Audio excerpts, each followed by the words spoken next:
Perkenalkan, nama saya Eris Armila dengan NIM 90400118119, kelas akuntansi C UIN Alauddin Makassar.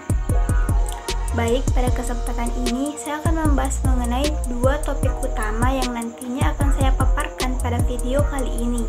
Yang pertama yaitu mencapai keunggulan perusahaan dan kedekatan dengan pelanggan melalui aplikasi perusahaan. Dan yang kedua yaitu mengelola pengetahuan atau knowledge management. Jadi, tanpa berlama-lama lagi, mari kita ke topik yang pertama, yaitu mengenai mencapai keunggulan operasional dan kedekatan dengan pelanggan melalui aplikasi perusahaan.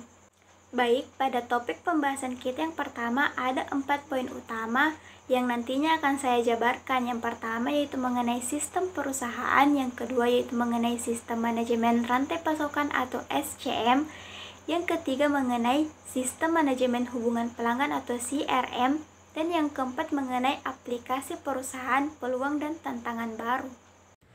Baik, saya akan menjelaskan poin yang pertama yaitu mengenai sistem perusahaan. Agar kita dapat memahami bagaimana sistem perusahaan itu bekerja, saya akan memberikan gambaran sederhana bagaimana sistem perusahaan yang terintegrasi. Terintegrasi di sini artinya tersistematisasi dengan baik, di mana di dalam perusahaan itu ada suatu tempat pengumpulan data dari semua divisi. Itulah kemudian yang dinamakan database.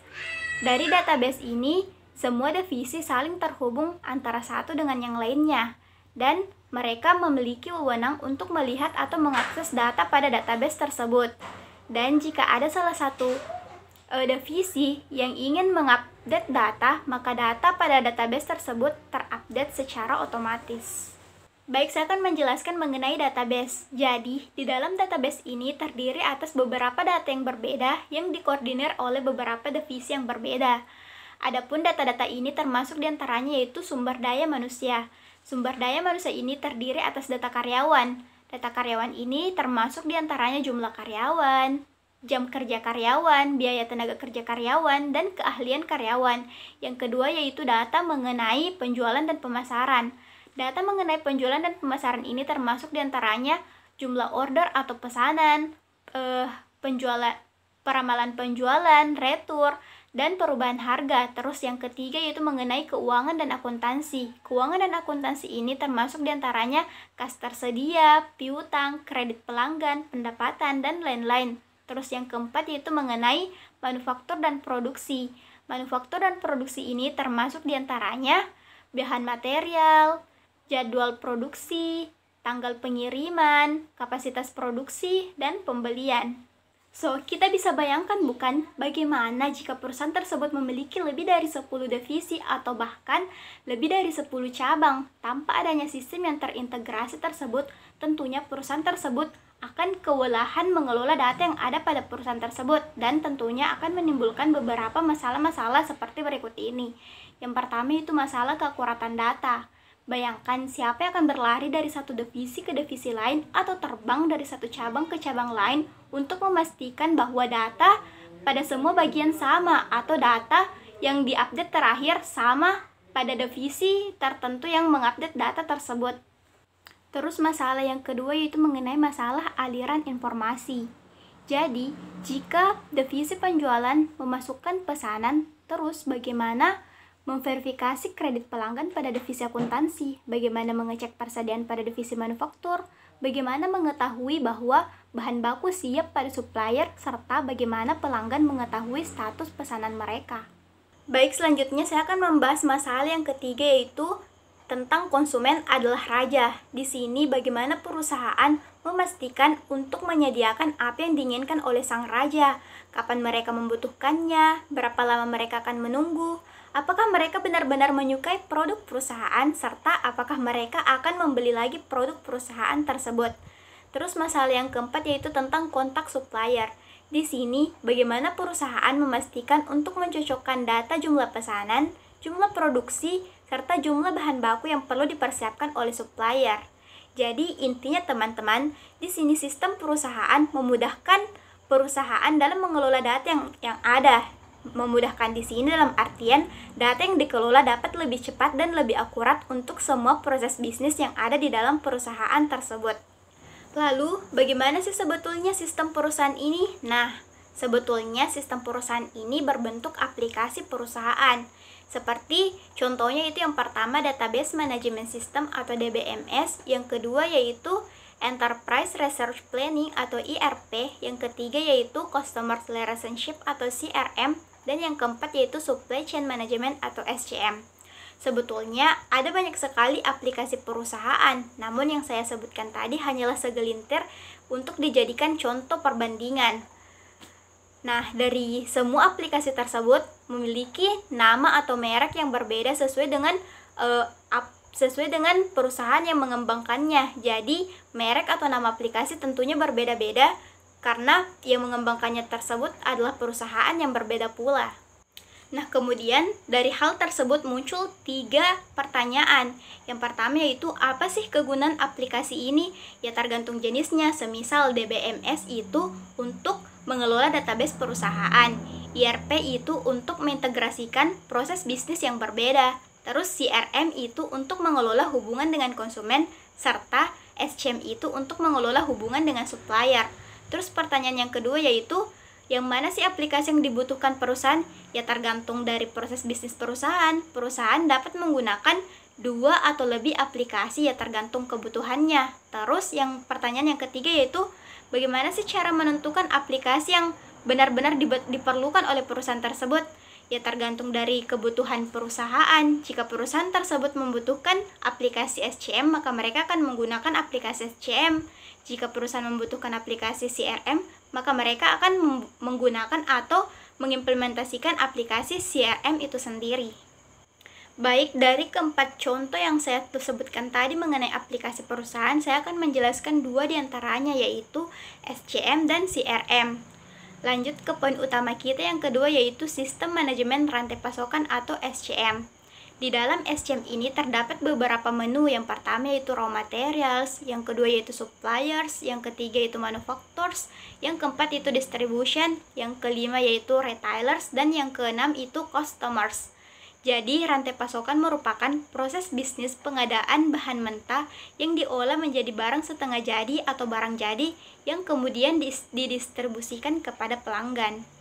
Jadi, aplikasi SCM ini dapat membantu perusahaan dalam merencanakan rantai pasokannya, serta mengelola dan menganalisis berapa banyak produk yang akan diproduksi untuk memenuhi kebutuhan konsumen, berapa banyak persediaan bahan mentah, setengah jadi, dan barang jadi, serta bagaimana proses distribusi hingga sampai ke tangan konsumen. Kemudian saya akan membahas mengenai perspektif CRM. Pada perspektif ini berfokus pada feedback atau kenyamanan konsumen atau pelanggan agar dapat loyal pada perusahaan. Perspektif ini terdiri atas yang pertama itu dari segi penjualan, di mana penjualan melalui telepon. Ada yang biasa ditawarkan kartu kredit di telepon atau produk tertentu melalui operator jaringan. Terus ada yang menawarkan produk melalui website atau e-commerce, dan ada yang menawarkan produk ecer-eceran melalui reseller atau dropship. Terus yang kedua yaitu dari segi pelayanan. Dari segi pelayanan ini terdiri atas call center, di mana konsumen dapat menyampaikan keluhan atau pertanyaan terkait produk. Terus website sendiri, di mana konsumen dapat melihat-lihat produk, memilih, dan mengorder serta melakukan pembayaran sendiri. Terus dari segi pemasaran yaitu kemampuan untuk mendapatkan data pelanggan untuk menunjang prospek dan mendapatkan pemasaran yang tepat. Kemudian kita melangkah ke poin utama kita yang ketiga, yaitu Sistem Manajemen Hubungan Pelanggan atau CRM. Jadi CRM ini terdiri dari beberapa menu. Yang pertama yaitu Call Focus, yang kedua yaitu Call Matrix, yang ketiga itu SMS Instruction, yang keempat itu Click to Call, yang kelima itu Self Cares, yang keenam itu Call Logs, yang ketujuh itu Recording Files, dan yang kedelapan itu Fax Sending. Aplikasi CRM ini membantu perusahaan mengenal lebih baik konsumen mereka, serta mengelola dan menganalisis siapa pelanggan yang paling loyal, produk apa yang paling mereka minati, berapa uang yang mereka belanjakan ke perusahaan, berapa nilai konsumen tersebut bagi perusahaan, bagaimana perusahaan menghubungi mereka, serta apa yang dapat perusahaan lakukan untuk mempertahankan mereka. Dan yang menjadi catatan di sini, sama halnya seperti SCM, CRM ini bukanlah nama aplikasinya, namun CRM ini adalah istilah untuk semua aplikasi atau software yang membantu mendekatkan atau mengeratkan hubungan antara perusahaan dan pelanggan. Kemudian saya akan membahas mengenai perspektif CRM. Pada perspektif ini berfokus pada feedback atau kenyamanan konsumen atau pelanggan agar dapat loyal pada perusahaan. Perspektif ini terdiri atas yang pertama itu dari segi penjualan, di mana penjualan melalui telepon. Ada yang biasa ditawarkan kartu kredit di telepon atau produk tertentu melalui operator jaringan. Terus ada yang menawarkan produk melalui website atau e-commerce, dan ada yang menawarkan produk ecer-eceran melalui reseller atau dropship. Terus yang kedua yaitu dari segi pelayanan. Dari segi pelayanan ini terdiri atas call center, di mana konsumen dapat menyampaikan keluhan atau pertanyaan terkait produk. Terus website sendiri, di mana konsumen dapat melihat-lihat produk, memilih, dan mengorder serta melakukan pembayaran sendiri. Terus dari segi pemasaran yaitu kemampuan untuk mendapatkan data pelanggan untuk menunjang prospek dan mendapatkan pemasaran yang tepat. Baik, saya akan menjelaskan poin yang terakhir, yaitu poin yang keempat, yakni aplikasi perusahaan, peluang dan tantangan baru. Adapun peluangnya yakni jika perusahaan menggunakan instrumen-instrumen tersebut tentunya ampuh untuk mencapai keunggulan operasional yang prima dan dapat meningkatkan pengambilan keputusan. Terus tantangannya yaitu aplikasi perusahaan ini melibatkan berbagai macam perangkat lunak yang kompleks yang tentunya mahal untuk dibeli dan diimplementasikan. Pun beberapa perusahaan mengalami kerugian operasional yang besar ketika pertama kali mengimplementasikan aplikasi perusahaan ini. Baik, saya akan melanjutkan pembahasan mengenai topik utama kita yang kedua, yaitu mengenai mengelola pengetahuan atau knowledge management. Di sini saya akan menampilkan beberapa gambar yang nantinya akan saya jelaskan satu-satu. Nah, gambar yang pertama adalah sebagai berikut. Pada gambar ini menunjukkan posisi antara urutan data, informasi, pengetahuan, dan kebijakan. Dan di sini saya akan memaparkan satu-satu apa itu data, apa itu informasi, apa itu pengetahuan, dan apa itu wisdom atau kebijakan. Dari yang pertama-tama yaitu seperti kita ketahui bersama bahwa data adalah sebuah hasil uji yang masih mentah yang berupa fakta-fakta. Kemudian data ini diolah menjadi sebuah informasi. Nah, ketika informasi ini dibandingkan dengan informasi yang lainnya untuk dijadikan dasar untuk melakukan sesuatu, inilah kemudian yang dikatakan sebagai pengetahuan. Nah, dari pengetahuan ini kita dapat mengambil keputusan atau mengambil kebijakan. Jadi urutannya itu data, kemudian data ini diolah menjadi sebuah informasi, kemudian informasi ini dikembangkan menjadi sebuah pengetahuan. Nah, dari pengetahuan inilah kita dapat mengambil tolak ukur untuk melakukan suatu kebijakan atau keputusan. Pada materi yang akan saya jabarkan sesuai dengan topik utama kita ada pada level ketiga dari gambar tersebut. Di sini saya akan menjelaskan mengenai mengelola pengetahuan perusahaan. Pengetahuan perusahaan di sini bukan sekedar ilmu-ilmu yang dimiliki oleh karyawan, namun juga skill atau kemampuan yang dimiliki oleh karyawan pada perusahaan tersebut. Kenapa sih pengetahuan perusahaan ini perlu dikelola? Karena pengetahuan perusahaan ini juga merupakan aset tidak berwujud dari perusahaan tersebut. Kenapa dikatakan aset yang tidak berwujud? Karena pada perusahaan yang memiliki teknologi yang canggih, memiliki aset yang banyak, memiliki kas yang banyak, memiliki piutang yang banyak, bahkan memiliki gedung yang banyak, tidak akan bernilai apa-apa tanpa adanya pengetahuan di dalamnya.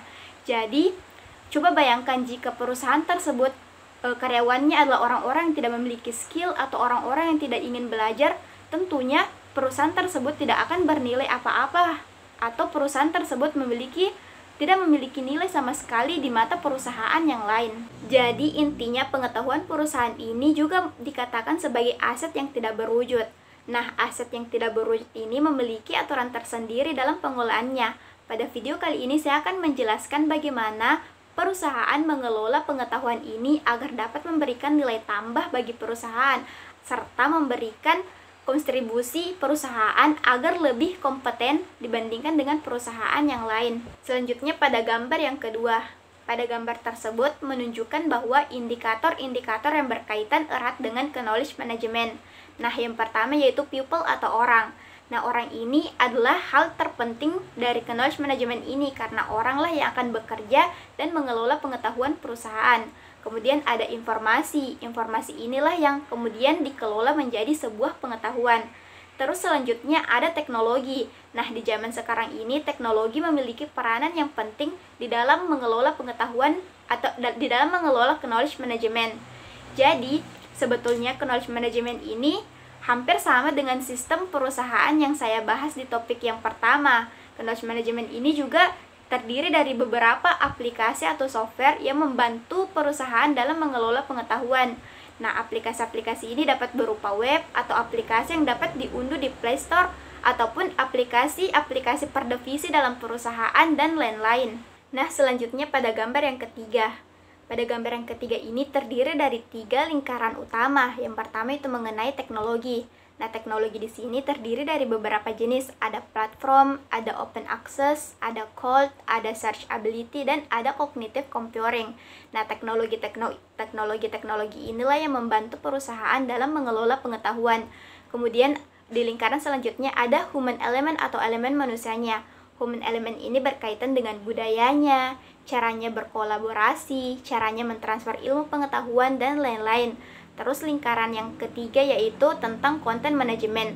Nah, content management ini lebih ke cara pengelolaannya. Ada yang melalui storytelling, ada yang melalui sosial media, ada yang melalui transfer ilmu pengetahuan, dan lain-lain. Lalu, jika kita bertanya kenapa sih knowledge management ini penting bagi perusahaan? Nah, saya akan memberikan gambaran atau contoh dari knowledge management ini. Diibaratkan ada satu orang karyawan yang berkompeten. Satu orang ini dikirim untuk melakukan pelatihan atau training. Nah, satu orang ini akan mentransferkan ilmu yang dia dapat di training atau pelatihan tersebut ke semua karyawan melalui rapat. Di rapat ini muncullah pertukaran ilmu atau transfer ilmu dari satu orang ke semua karyawan.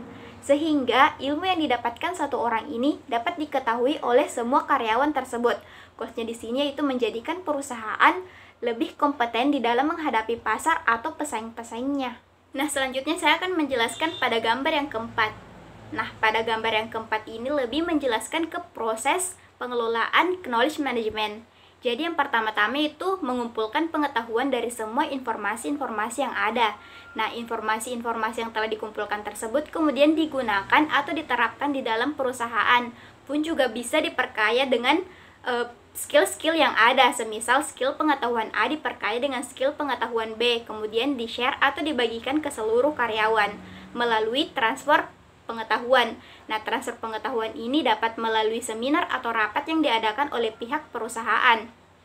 Kemudian, transfer pengetahuan itu tidak hanya melalui secara langsung, interaksi langsung, namun juga dapat melalui interaksi tidak langsung. Semisal skill-skill yang ada dikumpulkan dalam satu modul. Kemudian data dari modul tersebut dimasukkan di dalam database perusahaan agar dapat diakses oleh semua karyawan. Jadi, semisal ada nanti karyawan yang membutuhkan skill-skill tertentu dapat membuka database tersebut. Nah, ini adalah 3 gambar terakhir yang merupakan salah satu contoh aplikasi knowledge management oleh PT Pelindo.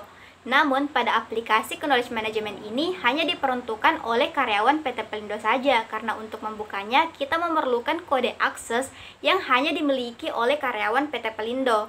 Pada aplikasi ini, karyawan dapat membuka files atau dapat memasukkan files. Terus, aplikasi ini juga memunculkan informasi mengenai seputar presentasi projabatan, informasi seputar seminar atau diklat, informasi seputar training atau pelatihan, dan lain-lain. Nah, cukup sekian informasi yang dapat saya berikan pada video kali ini. Semoga bermanfaat, lebih dan kurangnya mohon dimaafkan. Wassalamualaikum warahmatullahi wabarakatuh. Jadi, itulah pemaparan materi yang sempat saya bawakan pada video kali ini. Semoga bermanfaat, tetap jaga kesehatan. Wassalamualaikum warahmatullahi wabarakatuh.